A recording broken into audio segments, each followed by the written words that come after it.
Hey everyone, welcome to my crazy classroom. Today we're diving into hunger and compromise. This is one topic you definitely don't want to miss. Then he gloomily returned to the back of the line, thinking he had made groundbreaking progress, only to realize the next day that all his sweet daydreams were as fragile as the neatly arranged classroom instantly turned into a disaster zone, as if wrecked by rowdy students. Everyone screamed their witty rebellion against the rules, and those mocking words on the wall felt like daggers piercing into his heart. But Clark didn't let anger crash the party. He decided to give the kids a bit of divine time and spent the whole night restoring the classroom's former glory. He tried to fit into the kids' world, only to face indifference and evasion. Sean resumed his friend vs. classmate game in class. Clark stepped in to stop it but faced strong resistance from Sean, who always dragged him into an epic hero-villain battle. This wave of negative vibes felt like an endless relay race accumulating inside him, leading up to the grand eruption like a volcano on the day. His homework was ignored like a hologram, and Samaka completely disregarded him, turning to gossip with her classmates instead.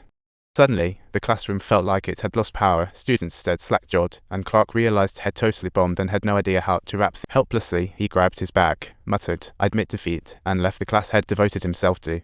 After leaving, he felt outrage bubble up, thinking he had successfully driven out yet another teacher. But Samaka was acting out of character, as if she realized something important. Clark stood forlornly on the street, feeling heavy-hearted like it was he helplessly confided in Little May, saying that his once bright dream now felt as distant as a shining star, and he was too exhausted to times out. Little May encouraged, "Take it easy. Sunlight needs 8 minutes to reach Earth, so give yourself time to explore endless potential." Her words were like warm sunshine, brightening up the cloudy corners of Clark's mind and giving him a spark of inspiration. Back in the classroom, Clark made a wild move, setting up 20 cartons of milk on the desk, ready to strike an epic deal with the students. As long as they sat quietly through class, he would drink every carton of milk on his desk and pulled out a can for Leo to bang. Every 15 seconds a knock. If someone disrupted the class, they'd reset the clock. For each knock he heard, head down another carton of milk. The students' interest skyrocketed in an instant. They thought for sure the teacher would spit milk and couldn't wait to see him make a fool of himself. However, at first, the students couldn't contain themselves and made some noise. The peers shot them dirty looks, and they started the timer again. A crisp knock echoed through the air, and Clark chugged down a carton of milk. As the lesson progressed, the students showed unprecedented team spirit. In the classroom, the only sounds were Clark's voice, Leo banging the can, and the gurgles as Clark drank milk. 5, 10, 15. Time ticked by. Bottles of milk diminished on the desk, while the knowledge on the board kept growing, yet Clark's stomach was on the verge of bursting. But the students showed no mercy. Clark suddenly stopped, looking like he was about to burst. He just took a breather, and amidst the cheers of the students, Clark downed all 20 cartons of milk. At that moment, Clark felt discomfort. Clutching his stomach, he walked towards the students, who retreated in fright. Just then, these uninterested students managed to sit through a whole class. Clark's methods clearly worked. To better connect with the students, he seized the recess to request joining the jump rope crew. The students gradually started to accept him. Surprisingly, Clark had absolutely no idea how to jump rope. He kept trying valiantly but kept face-planting on the ground. His clumsy antics drew laughter from the students, and they wondered if he ever had the childhood. What Clark wanted to convey was, as long as you persist, dreams can come true. After thousands of failed attempts, Clark finally learned to jump rope. But just as he and Samaka were jumping for joy, the principal came by to rain on their parade. "If you don't improve their scores soon, playing with them is just wasting time."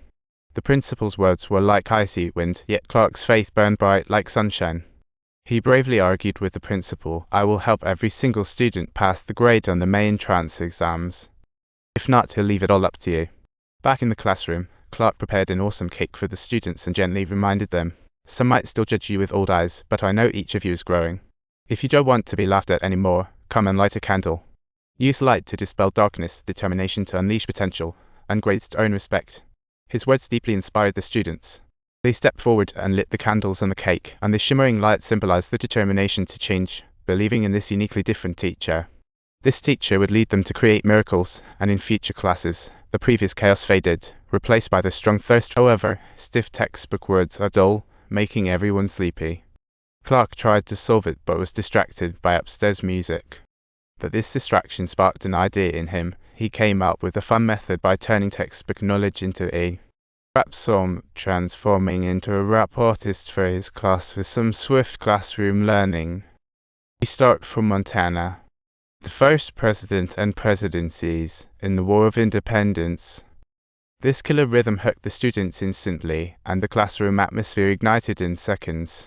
They learned knowledge while having fun, and even the top students from next door couldn't help but drool in envy. This unique teaching style was like a magical key, unlocking the treasure trove of knowledge and sending their grades skyrocketing. In this midterm exam, over 90% of the students successfully scored As, while Clark even did extra tutoring for a few struggling ones. However, just when everything seemed peachy, Samika threw Clark back into confusion. Even though she was the brightest student in class, avoiding homework every day wasn't exactly a winning strategy.